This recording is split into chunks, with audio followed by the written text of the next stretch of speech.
Hi, thank you so much for tuning in to another Morgan James book launch. My name's Jim Howard. I'm the publisher of Morgan James, and we've got another incredible book to introduce to you today. Today we have Felinas Spell, book 2 in the Delta Tango Trilogy book series by author Christopher LaGrone. And today we have Cheryl LaGrone, Christopher's mother, with us today to talk about the book. And Cheryl, you're here because Christopher is not. So do you want to talk about that for a second? Well, I'm honored to talk to you about it for a Oh, second, yes. but I will speak briefly of why I'm here instead of Christopher. Would have been given anything in my lifetime for Christopher to be here, but sadly he passed away in 2018 December of high altitude sickness in the Andes Mountains. Upon his death, he was nearly had completed the trilogy, Yeah. and it was been working with the editor for several years and getting close to submitting it for publication. So it became my resolve then that Chris couldn't pursue his dream. I'm going to pursue it for him. So that brings up the second book, Felinas Spell. Mm. I happen to have one of those, Felinas Spell. Yes. And I think it's very fun at this point to see the first book, which is Fleeing the Past, simply because I want to put them in the right order. Outstanding covers, in my opinion. So, Beautiful, beautiful cover. Felina's Spell is the second one. Fleeing the Past first. Before I get to Felina's Spell, briefly, Fleeing the Past was, it's a Border Patrol chronicle based on my son Christopher's actual experiences in the Border Patrol. But it is fiction, so it's a story. The main character of the story is Layne Sheppard. And book one briefly is about him applying for the character applying for the Border Patrol, being accepted, going through Artesia, New Mexico, the Border Patrol Academy, as they call it, and then ending with the Spanish oral boards, and that's the end of book one, which brings book two, Felina's Spell. Felina is the second character, and you can tell she's a beautiful Mexican lady. And she and Layne met about midway through the first book, but now they are really working on a very serious relationship. Felina has a plan that she hasn't made known to anyone but her very best friend. Mm. And that plan is to find some Border Patrol agent that would be really mesmerized with her and eventually marry her. And she's got her own reasons for that happening. So it definitely is a love story that continues on in book two, and it's a very good love story. Book two also then, Felina's Spell, talks about a lot about being in the field now. So book one ended just being in the academy. Now they're trying to, Layne is trying to apply what he learned in the academy in the actual field in Douglas, Arizona. Mm. So Douglas, Arizona is part of the Tucson sector, and it's in the very southernmost part of the Arizona. So that's the setting. And here is when they do their training with a regular agent. So they do ride-alongs. And here is they're going to apply what they hopefully learn in tracing, running down, chasing the immigrants. It could be from climbing a mountain after them. It could be by hearing a helicopter come over the area and spotting, some illegals or undocumented workers. I think it's the best way to say it now, undocumented immigrants. It could involve the processing of these detainees. Once they actually capture them, arrest them, they bring in processing in the fishbowl. That goes on. Then there's what they call tracking and cutting and signing. These things that I just mentioned, seizing, the actual arresting, these all take place by well-written little stories that make it very exciting, but it's realistic, it's very believable, it's good stuff. Then they also, book 2 talks about the physical demands of being an agent. It's not only the, that you have to be fit, and a lot of training goes on into fitness, a lot of emphasis, but also you have to be mentally strong enough to be able to withstand a 2-week period of working one shift. So it's a 24-hour job. So we go from a night shift, you work that 2 weeks, and then you might be on the day shift the next Monday, or whenever I think Monday through Friday was Layne's schedule during the training. So there's a lot of that adjusting to a new kind of work style. That's for sure. And then it goes on to book 2 ends in with wondering how Layne is going to manage his habit of drinking too much on weekends. And it's developing into a serious problem. And Felina recognizes it, management recognizes it, and I suspect that the character Layne recognized it too, that the drinking has to stop. Well, what's happened is he's gotten himself into lots of trouble with management, and now management is looking at him very closely, and at times Layne feels very downtrodden about management, and it becomes a spider's web that they all have to maneuver through now. And of course, the book 2 ends in the hopes that Layne will become an actual regular agent from the trainee status. So that's book 2. It's exciting. It's very good. It's very, it will get your heart pounding in many spots. Many spots. Definitely. A lot of tactics for doing this job.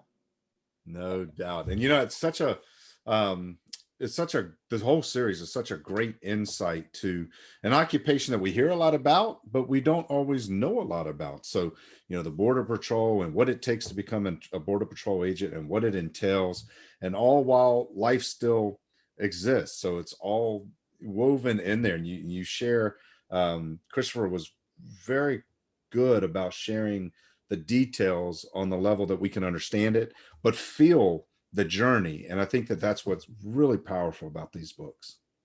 Well, I appreciate you saying that.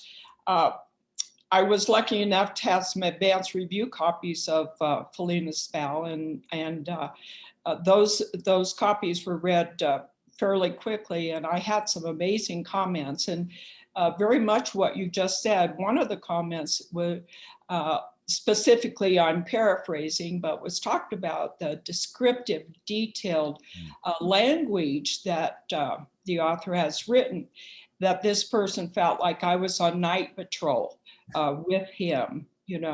Another person, more than once I heard words like it was so engaging, it was thought-provoking. Another reader said about, oh my gosh, I have such respect for the Border Patrol. I knew nothing about it. This is a whole new area of reading for me. I had no idea. And then, of course, most of the comments that I've gotten from book 1 and book 2 are, I cannot wait for the next book. And when one person went so far as to say, you know what, I'm really frustrated because why didn't you just make this into one big fat book? instead of 3, because I have to wait in between. And then finally, one that really touches my heart was a comment that this is very sad for me because there will not be another Layne Sheppard novel. And that's what this trilogy is. It's a Layne Sheppard novel, and on to book 3. Beautiful, beautiful. And it sounds like those comments really kind of sum up the importance of this whole trilogy. But do you see a particular relevance today for this trilogy at this time? You know, this is the craziest thing because I've read the trilogy several times, and I don't know, I cannot think of a more timely fiction book as this one. It's every single day in the news, and you don't need to be reading Arizona news or Texas news or Southern California news. This is an everyday US news on our immigration issues, the unaccompanied minors that are coming over the borders. All of that's detailed in interesting stories in the book of how about they're separated, how they lie about their ages because certain rules apply to certain age groups, and mothers trying to hide their children. There's a city south of the border in the Douglas area called Agua Prieta. You often hear that in the news or read about it. It's right across the border. It's the Mexican border side. It's a Mexican town. So that's always in the news because there's so much activity there. There also, as you recently saw, recently saw, I just say, how many immigrants now we are having come from Guatemala, from Central America, from Mexico, and El Salvador. In this, there's references in all 3 books to this very thing. One thing that really struck me was about a month ago, there was a big news article about 32 undocumented migrants that were arrested. It was originally spotted by a helicopter, but they had, because of the desolate area that they were actually discovered, they had to bring in the horse patrol. And the Border Patrol has a horse patrol, and they have a canine patrol. And both of those are referenced in the book with actual stories. So everything that I see in the news, I've read about, and that's why I'm so excited, because it's a realistic, everyday look. It just brings the Border Patrol agents' life, their daily life, to the public, get an idea what they're doing. And lastly, about the news articles I read just yesterday, some numbers about the amount of drugs now that are being confiscated, meth, fentanyl, cocaine, and that's on top of our human smugglers. Lots of human smugglers are present still, and all of those are addressed in a realistic fashion in the book. It's a very, very timely book. Very timely. Very timely, and real, raw, honest look, woven into an amazing story. So it's just an incredible trilogy. And for all of you guys out here watching today, your book 1 is available, so you haven't missed the party just because we're talking about book 2. No. Go back and get book 1 now, and then Felinas Spell is out soon. Felinas Spell due to be out in August. Yes, and then Moments of Truth is due to be out in December. Yes. And for those of you that would be interested in knowing a little bit about how this came about, my representing Christopher, I made a brief statement, but at website deltatangotrilogy.com, there's a 6-minute video called Tragedy to Trilogy. It's very enlightening. I think very touching. Will I think will have an impact on your desire to read the book as well.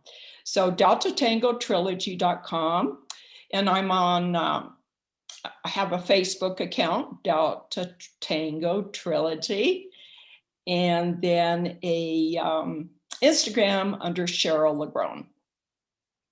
Perfect. So, Beautiful. I would like all your fans to come and visit those sites and pick up and follow the trilogy. Absolutely. All of you watching, you can get a copy of the first two books anywhere books are sold, and the third book will be out later this year, as Cheryl said. So you can connect with her on her website. You can connect with her through social and find out more details and more information. But this is an amazing, relevant fiction read, but it's fiction based on reality with a lot of truth in it, but an amazing story. And Cheryl, you've done so well working to make these books come together the way they have, and they are beautiful. I am so proud of the trilogy, and I can't wait to see all three of them sitting on the shelf together. Yes, thank you very much. But the bottom line is I'm very, very proud of my son, Christopher. Oh, absolutely. I think he wrote an amazing trilogy, and I couldn't be prouder. Yeah, us as well. We love these books, and are excited to see what happens as people get them, read them, enjoy them, and we can't wait to see the success of all three. So, Cheryl, thank you for taking the time today to talk with us and to share with our audience. My pleasure, Jim. Thank you so much. And thank you guys for watching. And I really hope that you take advantage of these books. These are amazing stories that you're going to love. You're not going to be able to put it down. You heard the reviews. You've heard us talk about it. Go get Fleeing the Past, pick up Felinas Spell, and then wait for Moments of Truth. And until then, we'll see you on our next one. Thank you.